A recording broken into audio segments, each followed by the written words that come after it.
त्यामुळं एवढे लोक फुटतायत. तर आता एक दिवस असा आहे की एवढे सगळे आमदार खासदार इकडे येऊ लागलेले आहेत, तर एक दिवस उद्धव ठाकरेंना आमच्याकडे यावं लागेल.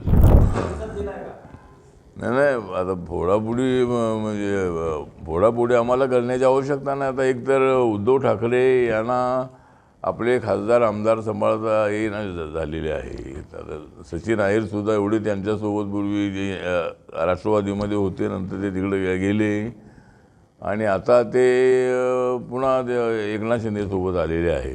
त्यामुळं लोकांना असं वाटतं की धनुष्यबाण एकनाथ शिंदेंकडे आहे. एकनाथ शिंदे हेच बाळासाहेबांचे खरे वारसदार आहेत.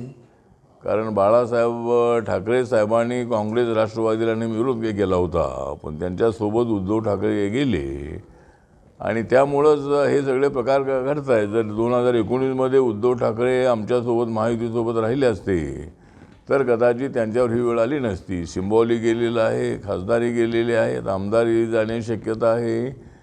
त्यामुळं उद्धव ठाकरे यांची फार मोठी चूक झालेली आहे. त्यावेळेला मी त्यांना तर सांगत होतो की आपण आमच्यासोबत या.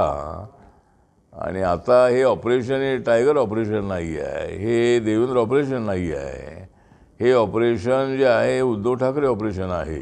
कारण उद्धव ठाकरेंचंच ऑपरेशन झालेलं आहे.